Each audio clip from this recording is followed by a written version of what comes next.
The German Intercity Express is one of the fastest trains in the world, renowned for its comfort, luxury, and safety, until it careers off the track and crashes at 125 miles per hour. 101 people perish in 3 minutes in the world's worst high-speed train crash. Now, with advanced computer technology, we will reveal exactly what went wrong. Disasters don't just happen. They're triggered by a chain of critical events. Unravel the fateful decisions in those final seconds from disaster.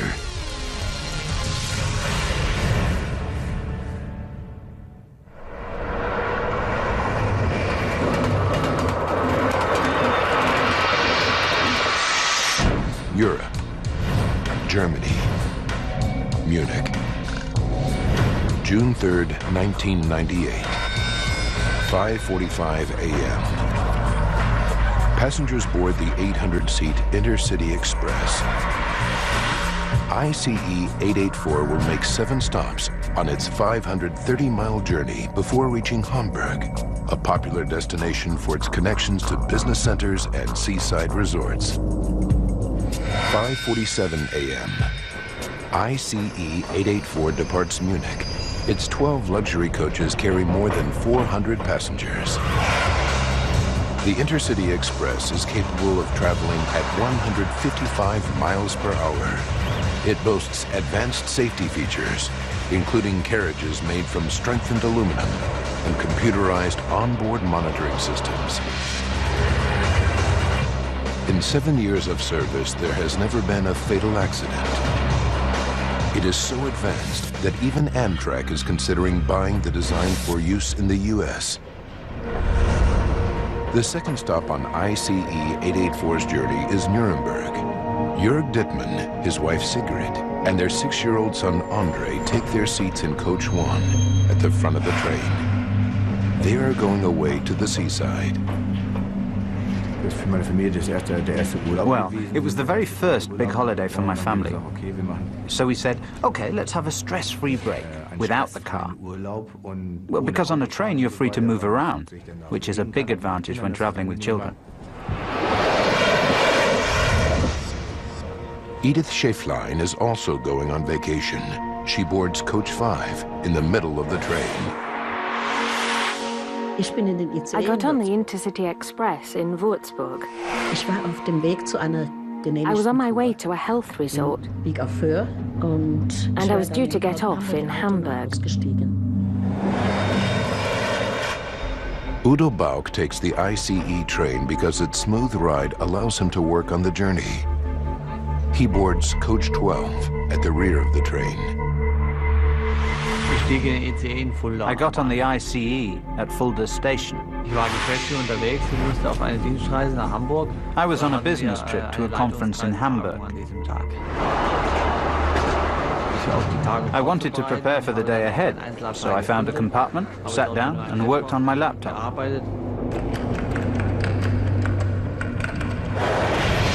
Germany's high-speed ICE train is a prestige project from a country famed for its engineering skills. It is launched on June 2nd, 1991, to extravagant state celebrations. Speeds of 155 miles per hour are routine and significantly cut journey times. But speed and safety are not the train's only selling points. Its luxurious coaches are air-conditioned. The seats are equipped with headphones and offer a choice of music. Some even have television screens. It looks like the business class cabin of a plane, exactly what the train's designers want. The ICE is an instant hit. Only 2 years after its introduction, more than 65,000 people a day use the service. Many lured away from air travel by its speed, comfort, and convenience. That it should fail is unthinkable. 10:56 a.m. 5 hours into the journey. The 400 passengers on board ICE 884 are just 40 minutes from Hamburg, their final destination. So far, it has been an uneventful journey, but that is about to change.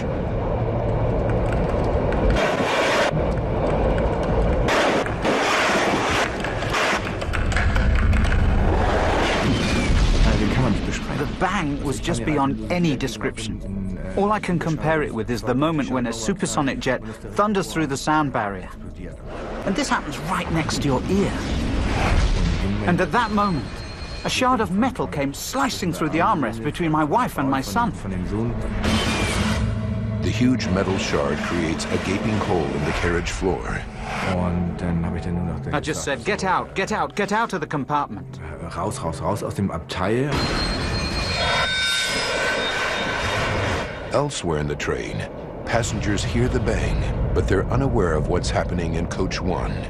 Edith Schäflein is in Coach 5, in the middle of the train. There was an enormous bang.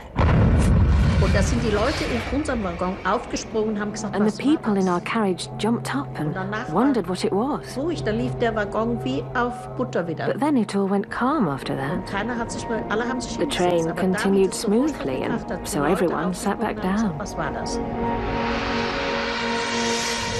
At the very back of the train in Coach 12, Udo Bauk is absorbed in his work. I didn't hear anything beforehand, unlike other passengers who've reported hearing noises. But that's probably because I was concentrating. I was working on my computer. 10:57 a.m. The damaged ICE-884 is still speeding through the countryside at 125 miles per hour, with a huge shard of metal sticking through the floor of Coach 1. Jörg Dittmann takes immediate action. He leads his wife and son out of the damaged coach to alert the train crew to what he has just witnessed. I found the train conductor in the third coach. Getting there from Coach 1 seemed to take forever. It felt like I had to run the length of the train. It took ages. It was terrible. But the train conductor tells Jörg that according to company rules, he must investigate the incident before he is authorized to activate the emergency brakes. Jörg leads him back to Coach 1 to inspect the damage. It takes them 1 minute to get there. 10:58 a.m. ICE-884, with 400 people on board, is hurtling towards the town of Ischeda at 125 miles per hour. In 1 minute, this sleepy town will become synonymous with the worst accident in the history of high-speed rail travel. One of its residents, Erika Karl, is at home with her husband. Their house is next to a road bridge, just 65 feet from the railway tracks.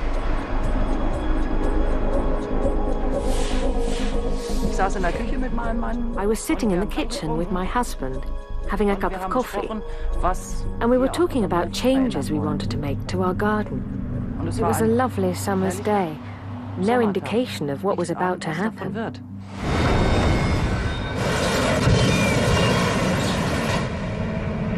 On board ICE-884, Jörg Dittmann knows something is seriously wrong with the train. I came back with the conductor, and by then the whole train had started to sway from side to side, so we were thrown about the carriage. ICE-884 is approaching the Ischeda Road Bridge at 125 miles per hour. Hopefully this thing will come to a stop somehow, and nothing terrible will happen, is what I thought. But the worst did happen. Seconds from disaster will continue in a moment. We now return to Seconds from Disaster. A routine trip on a German intercity express is about to turn tragic.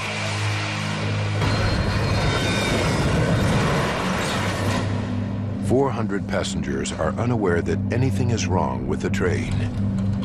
All except for one man. Jörg Dittmann is sitting with his family in Coach 1 when something tears through the armrest. Now he's trying to persuade the conductor to stop the train. Even when the train started to sway about, he didn't show any signs of willingness to pull the emergency brake. He just wanted to find out what was wrong. We came to the first coach where we'd been sitting, and I was just about to point to the spot and show him the damage. And that's when it happened. At 125 miles per hour, ICE 884 derails and hurtles towards the road bridge. At 10:59 a.m., Erika Karl and her husband Dieter hear the noise. My husband said, "I think it's a plane crash."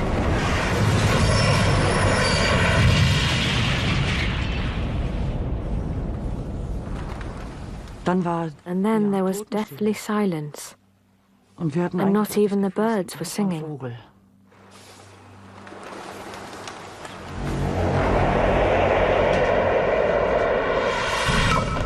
Erika Karl inadvertently becomes the first person on the accident scene. Our door has a glass pane, so we could see that a train was right by our front gate. Then I said to my husband, "There's an ICE lying outside." In the quiet town of Eschede, only 81 miles from Hamburg, these are the photos that Erika Karl takes. A 50-ton carriage has landed in her backyard. Amazingly, the only damage to her house is a broken window pane. Damage to the train, however, is colossal. More than 400 passengers are on the crashed ICE. Jörg Dittmann is back near his seat in coach 1 at the front of the train. I looked at the train conductor lying on the floor, and he looked at me, his face covered in blood. So we stared at each other saying, "You okay?"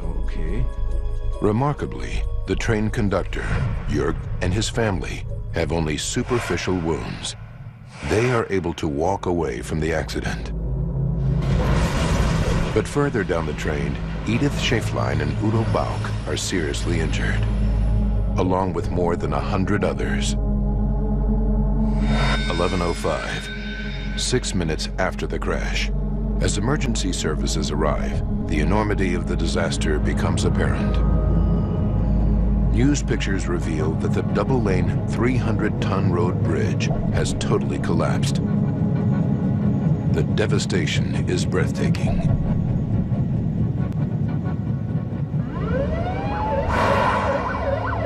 Andreas Effenhausen is one of the first policemen on the scene. I could see these railway carriages compacted into each other, bent and twisted upwards, 5-6 meters in the air, right up to the top of the embankment, and the entire concrete bridge had gone. It was lying on the ground. It was a scene of total devastation.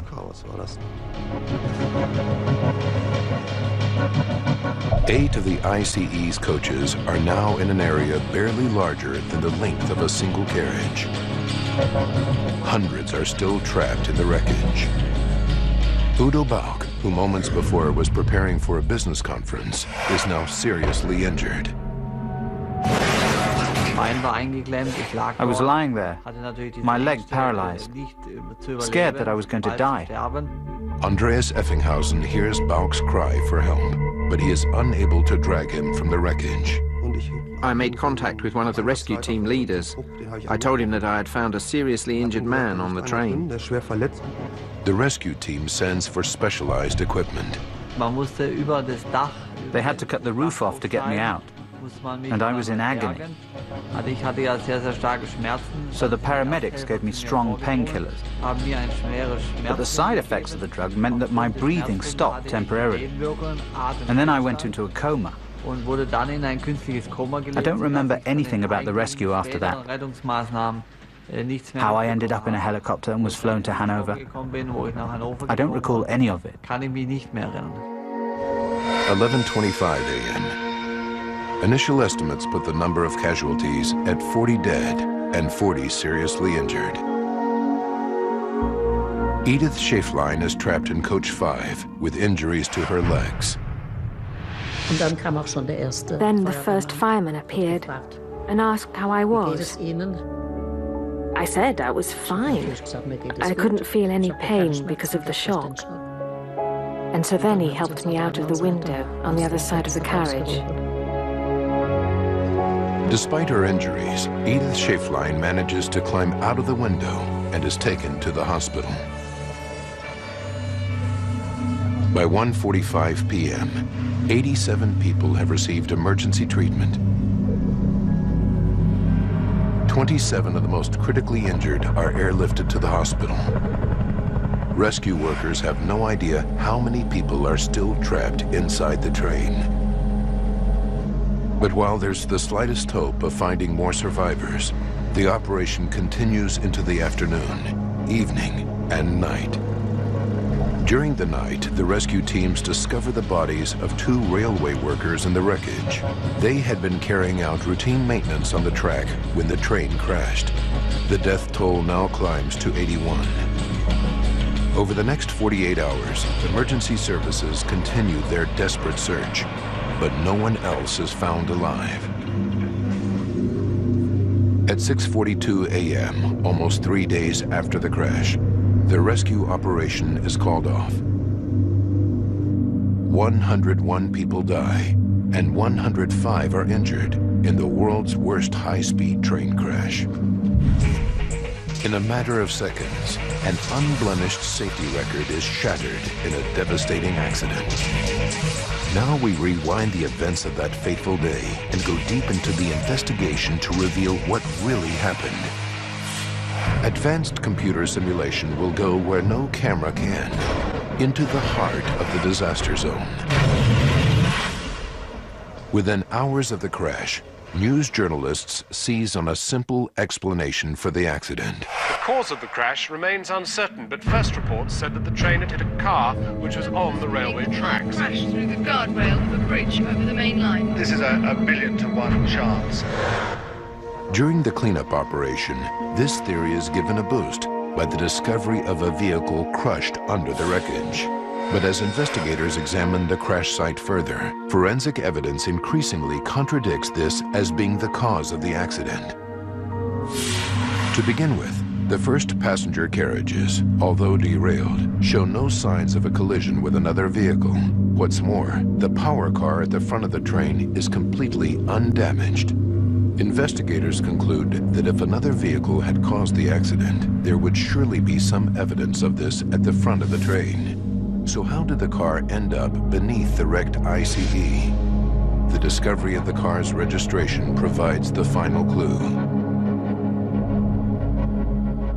Jürgen Wigger, who would later prosecute at the Eschede trial, sets the record straight.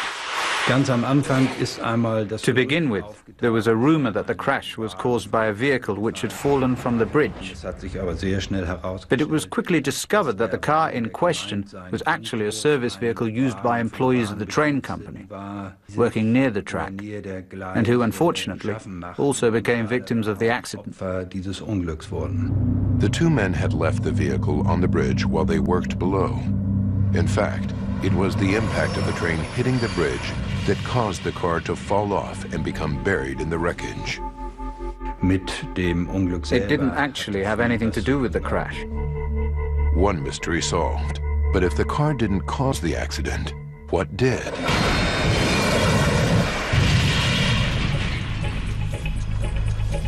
The first clue comes not from the crash site, but from 4 miles back down the railway. This evening it's emerged that investigators have found damaged rails nearly 3 miles up the line, where the animals there have found damage to rail track 6 kilometers. Investigators found marks on and close to the track. Could these damaged railway tracks, 4 miles before the accident site, really be linked to the cause of the disaster? In Coach 1, investigators make a second discovery that could be related. They find a length of steel lodged in the floor of the carriage. What is it, and where did it come from? Investigators now have to travel back to the final minutes leading up to the crash. 180 seconds before the crash, Jörg Dittmann is sitting with his family at the front of the train. We were looking out of the window, and at that moment there was this unbelievable bang. And I just said, get out, get out, get out of the compartment. Raus, raus, raus aus dem Abteil. The investigation team realizes that the huge shard of metal, which comes shooting into Jörg Dittmann's compartment, is the same piece of metal later discovered lodged in the floor of Coach 1. But where did it come from? The compartment Jörg Dittmann is sitting in is directly over the real wheels of Coach 1. Closer examination of the wheels leads to a breakthrough discovery. One of them is seriously damaged, and its steel rim has broken away. Investigators conclude that the piece of metal stuck in the floor of Coach 1 is in fact the broken rim, which is separated from the wheel. It smashes up through the carriage floor between Jörg Dittmann's wife and son. Robert Laube is the director of safety with the U.S. NTSB at the time of the Eschede accident.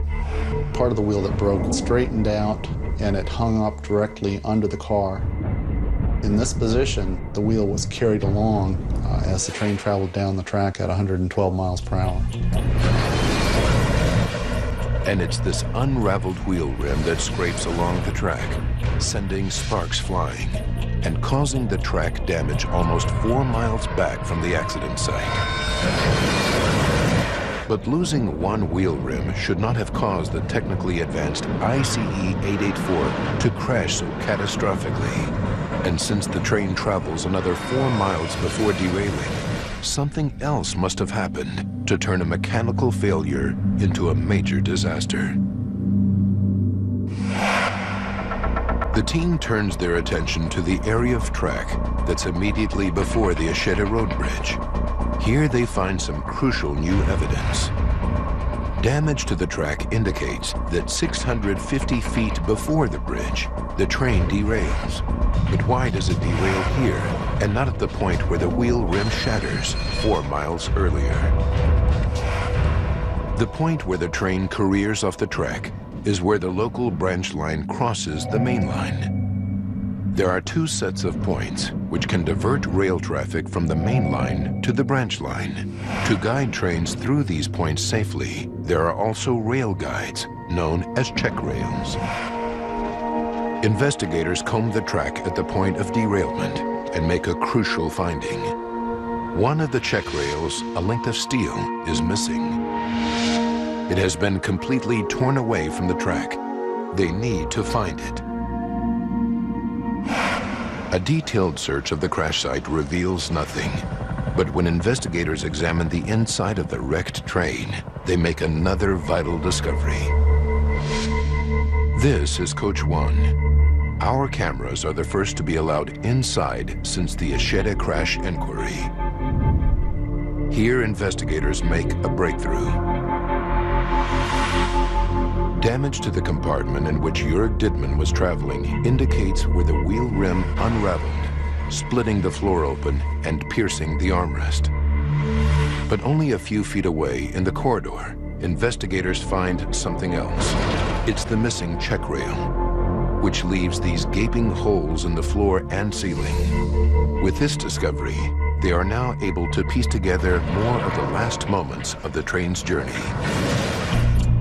3.6 seconds before the crash, on the approach to the bridge, ICE-884 is still traveling at 125 miles per hour, with the wheel rim scraping along the track. As the train runs over the first set of points, the end of the rim scoops up the check rail, which smashes through the floor of Coach 1. It is this massive impact that causes 2 of the wheels at the rear of Coach 1 to derail. Investigators realize that although ICE-884 has derailed, this still isn't enough to cause the huge devastation of the Eschede accident. In fact, in many derailments, trains often grind to a halt with minimal damage. So if the derailment isn't the final cause of the disaster, what is? We will return with more Seconds from Disaster. Seconds from Disaster now continues. Germany's high-speed train ICE 884 crashes in the town of Eschede, killing 101 people. It is the worst disaster in the history of high-speed rail travel. Using advanced computer graphics based on accident reports, we go deep into the investigation to unravel the tragic chain of events. Investigators know that the metal rim of one of the train's wheels breaks and smashes up through the floor of Coach 1, just as it's approaching a road bridge. When it passes over a set of points where the branch line crosses the main line, the rim from the damaged wheel scoops up a check rail and the train derails. Even now, the train should be able to come to a halt safely, but instead, the fatal chain of events continues. The investigation team returns to the crash site to hunt for more clues. They examine the second set of points immediately before the bridge and make an extraordinary finding. There is evidence to suggest that after the points, ICE 884 actually starts traveling on two different sets of tracks, the main line and the branch line. How could this have happened? The team deduces that 1.44 seconds before the crash, as ICE 884 passes over the second set of points, one of the two derailed wheels of Coach 1 smashes into them and forces them open. This means that the carriages following Coach 1 are now guided onto the wrong track, the local branch line, rather than the main line. With the front power car still pulling at 125 miles per hour and the coaches behind it slowing as they leave the main line and derail, the connection between the power car and the rest of the train tears apart. At this moment, emergency air brakes automatically deploy throughout the train. Jörg Dittmann and the train conductor and Coach 1 are hurled through the air. Before we could react at all, there was this jolt, as if a bullet had been fired from a gun. I felt it was all over. Coach 1 is now straddling the main line, and Coach 2 is heading off onto the branch line. But even this doesn't cause the final crash. 1.44 seconds before impact, ICE 884 is derailed, but essentially undamaged, and its emergency air brakes could bring the train to a controlled stop. But that is not what happens, and the compact nature of the wreckage indicates to investigators that this is a particularly violent accident. They now scour the crash site for clues as to how a 1/4 mile long train can be compressed into an area the length of a single carriage. They examine the remains of the Eschede Road Bridge to see what part it might have played.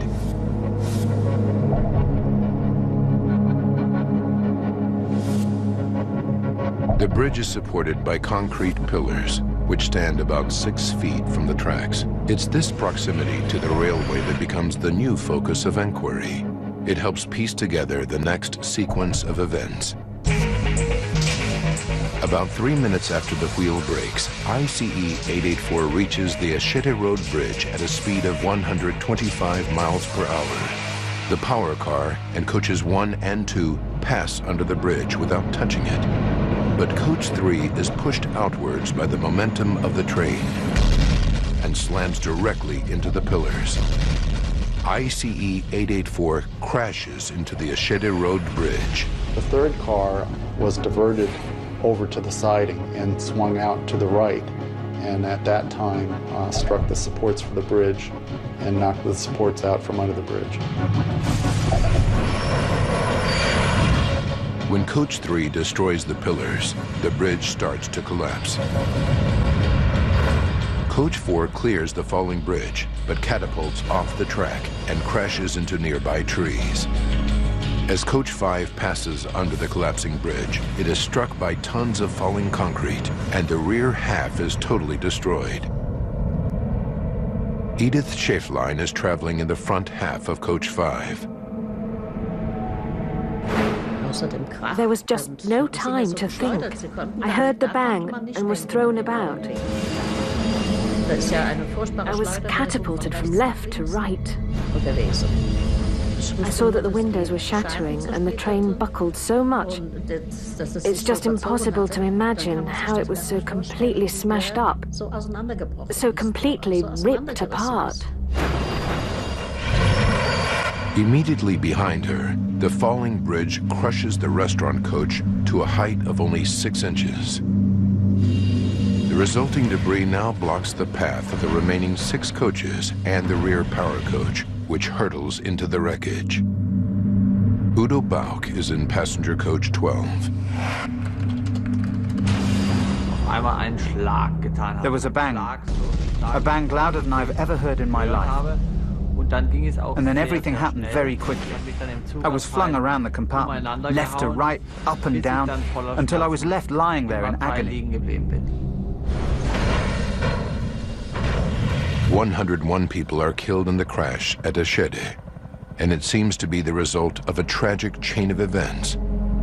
A broken wheel, some points, and a road bridge, which combined to create the biggest disaster in the history of high-speed rail travel. If this is the case, if this is a 1,000,000-to-1 chance accident, then the reputation of the ICE as a safe train will remain intact. But in the next stage of the inquiry, investigators make a startling discovery that proves the accident could easily have been prevented. Stay tuned for more Seconds from Disaster. And now, back to Seconds from Disaster. Germany's high-speed ICE train has crashed, killing 101 people, all because of a broken wheel. It is the worst disaster in the history of high-speed rail travel. After the accident, the rim from the wheel in question is taken to the Fraunhofer Institute in Darmstadt, Germany for forensic testing. Investigators are particularly interested in the wheels of this train because they are of a new design unique to the ICE. 7 years earlier, on June 2nd, 1991, the ICE is launched. One of the aims of the cutting-edge project is to reach a new standard in luxury and ride quality for its passengers. The train has solid steel wheels, known as monoblock wheels. But Deutsche Bahn, the German railway company that runs the ICE, soon experiences problems with them. Shortly after the trains went into service, they found that they had a technical problem with wheel wear. The wheels were wearing in a strange pattern. When this happened, especially when the trains were traveling at high speed, noise and vibration would be generated and transmitted up into the passenger car. The carriage where this is most evident is the restaurant car, where plates are shaking and glasses are spilling. It's the kind of image Deutsche Bahn can do without. To eliminate this restaurant rumble, something has to be done to maintain the ICE's reputation for smoothness. Professor Roderick Smith, mechanical expert at Imperial College London, explains. Now, what steps can you take? They range from radical redesign of the track itself, which is clearly not practical, huge redesign of the vehicle, some changes to the suspension of the vehicle, or some changes to the wheel. And so a fairly obvious answer, most people would think that changing the wheel might be the cheap solution. Within 2 months of the ICE's prestigious launch and under pressure to find a solution, Deutsche Bahn decides to replace its original monoblock wheels with duoblock wheels. But how does this improve the smoothness of the ride? A traditional monoblock, or one-piece wheel, is made from a single solid piece of steel. But a duoblock, or two-piece wheel, has an inner wheel surrounded by an outer rim. Sandwiched between are sections of rubber, designed to help absorb vibrations and provide a smoother ride. On August 31st, 1992, Deutsche Bahn approves dual block wheel type 064 for use on its ICE trains. The new wheel instantly improves the ride, and cups and saucers no longer shake and rattle in the dining car. Wheel type 064 seems to be a big success.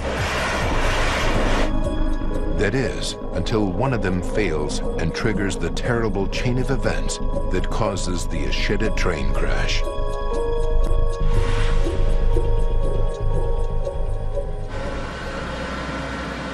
Scientists at the Fraunhofer Institute are now anxious to know whether there is an inherent fault in this type of wheel that could cause further accidents. Using sophisticated test rigs, they simulate a lifetime of wear in a matter of days. While examining the broken rim from the Eschede train crash, they make an alarming discovery. The wheel rim fractured through metal fatigue.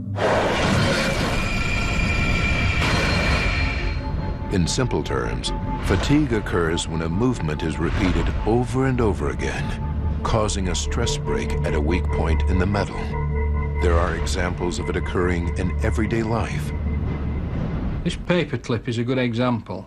If we bend it to and fro, relatively small number of times, you can break it easily. That's exactly what was happening inside the rim of the wheel that broke in the Eschede accident. A wheel on a train actually flexes slightly as it turns because of the massive load of supporting the moving train. These movements are minuscule, but the constant flexing of the metal can eventually cause the wheel's destruction through metal fatigue.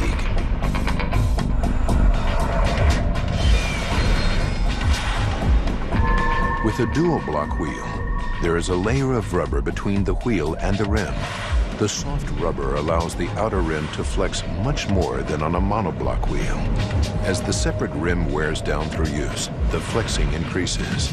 Without thorough inspection, the wheel rim can become too thin, and a small defect can become a crack that eventually fractures, causing the outer rim to break away from the inner wheel with devastating results.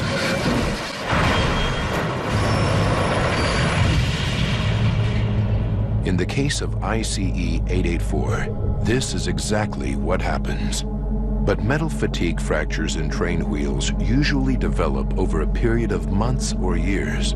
So why didn't Deutsche Bahn technicians notice it during routine maintenance inspections? This is the answer that Deutsche Bahn gives to the investigation team. Instead of relying on their sophisticated metal fatigue detection equipment, it turns out that engineers at Deutsche Bahn's Munich maintenance facility had been carrying out safety checks on ICE's wheels with nothing more advanced than a flashlight. As an inspection technique for any wheels, the use of torches will only pick out the largest and most dangerous of cracks. It won't pick out tiny fatigue cracks at an early stage of their life. So in terms of detecting potential cracks on the inside of the rim of a dual block wheel, it's a completely useless technique. The engineers at Deutsche Bahn's Munich depot had also been carrying out tests with their high-tech testing machines, but the data was considered unreliable as the equipment constantly came up with error messages. However, in the week leading up to the Eschede train crash, the wheel that would cause the accident was highlighted as being defective in 3 separate automated checks. When investigators download the maintenance report from the train's onboard computer, they make another astonishing discovery. They find that 2 months before the crash, conductors and other train staff lodge as many as 8 separate complaints about the unusual noise and vibration coming from the bogie that carries the defective wheel. Deutsche Bahn doesn't replace the wheel. Wheels of this type have been in use for 40 years, but Deutsche Bahn's dual block wheel is a new design and has never been used on a high-speed train. In fact, dual block wheels are traditionally found on one of the slowest moving forms of rail transport, the tram.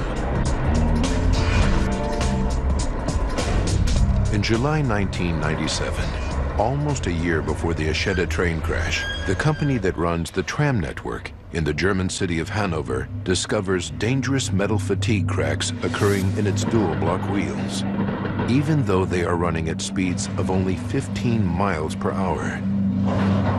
They decide to change their dual block wheels more often, well before metal fatigue has a chance to develop. The tram company contacts other rail operators running on dual block wheels to inform them of the metal fatigue problem and its simple solution. In fall 1997, they notified Deutsche Bahn. According to the tram company, Deutsche Bahn said that they have not experienced any problems with metal fatigue. Investigators begin to question Deutsche Bahn's inspection procedure for the new dual block wheel type 064. On August 8, 2002, a trial begins against 3 engineers accused of negligent homicide. The outcome of the trial surprises everyone and shocks the German public. More answers when Seconds from Disaster returns. You're watching Seconds from Disaster. The investigation into the cause of the Eschede train crash reveals that tragically, 101 people have died because inspections on the wheel that triggered the accident were inadequate. 2 engineers from Deutsche Bahn and an employee from the wheel manufacturer BVV are charged with negligent homicide and bodily harm. The engineer's defense is that they had followed the technical standards of the time and that the fracture in the wheel could not have been predicted. Deutsche Bahn is not in the dock itself because in Germany, only people can be tried, not companies. After 8 months, the trial ends in controversy. Es gab keinen Schuldspruch, die sind angeklagt worden. Es ist auch no one was found guilty. Hauptverhandlung, ein Prozess they were charged, angefangen worden. Then there was a trial, but there was no guilty verdict returned. In German law, when there is no substantial guilt, a trial may be concluded with no guilty verdict, and a fine can be paid as a compromise. And that is what happens in the case of the Eschede train crash trial. The prosecution and defense agree to a compromise. No one is found guilty of negligent homicide, but the court fines the 3 engineers 10,000 euros, around $12,000 each. Families of the victims and survivors of the accident are furious. The court's decision makes their fight for compensation much harder. It's a huge disappointment to me. The fact that German law is in such a sad state. In other countries, curiously, these things work without a hitch. And there are excellent, much better schemes taking care of the victim. Only in our country, strangely, this is not possible. It seems beyond belief. Soon after the accident, Deutsche Bahn did make initial goodwill payments to the families who had lost loved ones in the accident. The amount was 30,000 Deutschmarks for each person killed, less than $19,000. 30.000 Mark damals. 30,000 marks for every dead person. That's just a joke. Deutsche Bahn later settles financially with many victims, but for Edith, money has had a limited effect on her quality of life. I completely ripped apart all the tendons in my legs, and so I still have problems from that. Even now, I have to make allowances every day. Directly after the accident, Udo Bauch spends 17 days in a coma. Today, he is disabled and cannot work. He is united with a policeman who saved his life, Andreas Effenhausen, whom he asks to be the godfather to his daughter Marie, born 3 years after the accident. And thankful to be alive, Udo builds a memorial. Diese Kapelle wird jährlich von ca. 5.000 bis 6.000 Menschen. This chapel gets about 5,000 to 6,000 visitors a year, and it's very popular. People say lots of prayers here for the victims of Eschede. And that is enough proof for me that to build this memorial with my own money was the right thing to do. A year after the construction of Udo Bauch's memorial, an official memorial is also built, funded in part by Deutsche Bahn. It's at the site of the crash, next to the new Eschede Road Bridge, a reminder of that terrible summer morning when an extraordinary chain of events unfolds. A poorly maintained wheel breaks and lodges in the train floor, scooping up a check rail and causing ICE 884 to career off the tracks as it crosses a set of points and smashes into the bridge, triggering the world's worst high-speed rail disaster.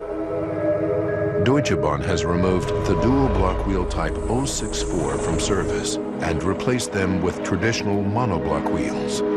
They maintain that the wheels and the inspections met the standards required at that time and that their engineers could not have predicted a wheel fracture.